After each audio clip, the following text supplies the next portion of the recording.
Hello and welcome to the module on classification of metals. Metals are basically classified into two. These are ferrous metals and non-ferrous metals. What are ferrous metals? These are groups of metals which contain iron in them, and as such they can be attracted by a magnet, e.g. pig iron, rough iron, cast iron, and steel. Now let's look at non-ferrous metals. These are groups of metals that do not contain iron in them, and as such they cannot be attracted by a magnet. Examples include aluminium, tin, zinc, copper, and lead. Non-ferrous metals are usually produced in a furnace called reverberatory furnace. A reverberatory furnace is used extensively for smelting non-ferrous metals like copper, tin, and aluminium. The furnace may be fired by solid, liquid, or gaseous fuels. And now let's look at the next aspect, which is metal alloys. An alloy is a mixture of two or more metals mixed together. There are two types of metallic alloys. These are ferrous alloys and non-ferrous alloys. What are ferrous alloys? A ferrous alloy is an alloy that has iron as its major constituent. They are usually named after their base metals. Examples of ferrous metals include steel. Steel is a combination of two elements, which are iron and carbon. The percentage of carbon in steel is always less than 2%. There are four main types of steel. These are 1. Carbon steel, 2. Alloy steel, 3. Stainless steel, and 4. Tool steel. Now let's look at them in details. Carbon steel. These are the most common types of steel.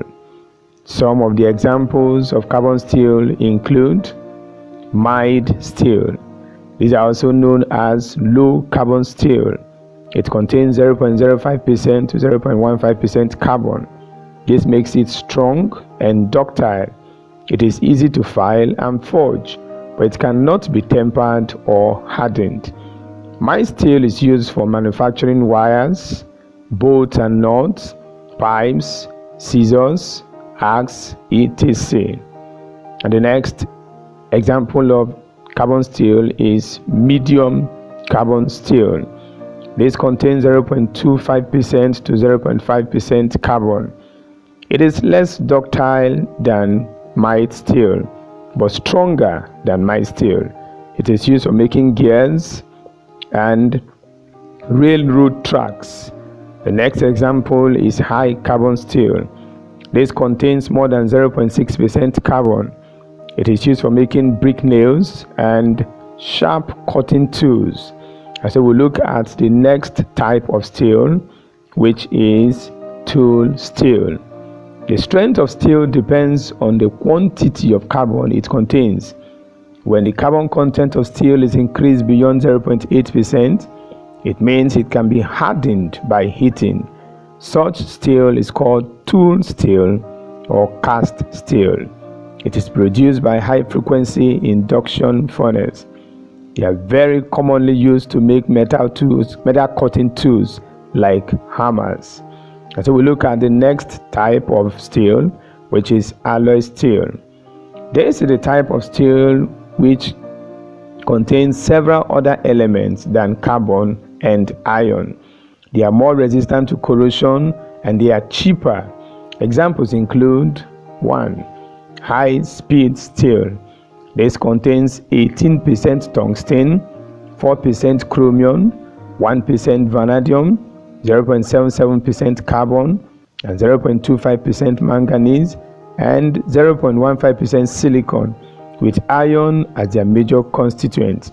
It is used for making drill bits, cutters, saw blades, etc. 2.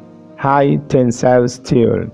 This contains 0.34% carbon, 4.25% nickel, 1.25% chromium.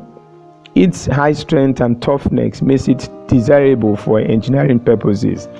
It is used for making shafts, connecting rods, and for building bridges and stadium, etc. 3. Silver steel. This is one of the most common type of steel. It has a bright, shiny silver surface. It is called silver steel because of the bright, shiny silver surface. There's actually no silver in silver steel. It contains chromium, which gives it that shiny appearance. It is used for making screwdrivers, shafts, pins, tabs, axles, punches, etc. It contains the highest percentage of carbon. And now we will look at the next type of steel, which is stainless steel. This type of steel contains a minimum of 10.5% chromium that improves its corrosion resistance and strength.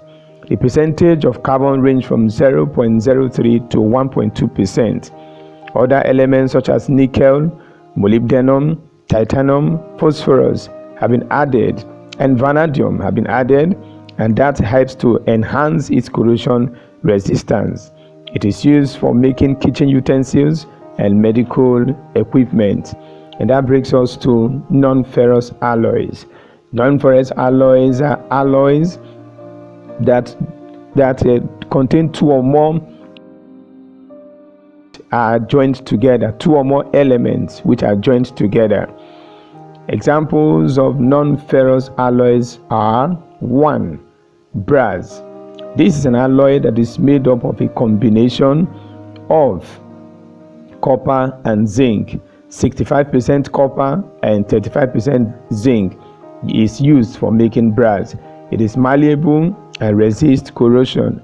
It is used for making tabs, valves, pipes, screws, etc. And number 2 is bronze.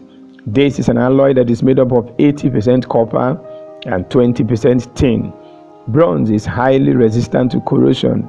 It is used for making casting, underwater fittings, decorative ware, metal furnitures, ornaments, etc. 3. Duraluminum.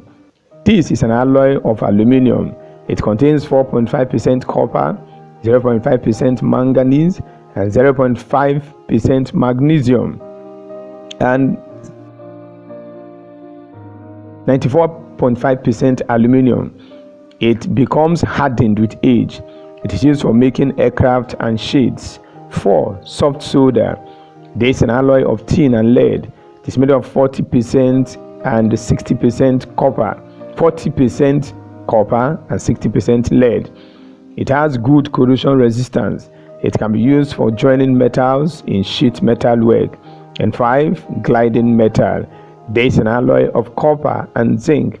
It contains 90% copper and 10% zinc. It is used for making bowls, jugs, ashtrays, and jewelries. And that's how we come to the end of the module on classification of metals. Hope to see you again in the next module. Have a nice day.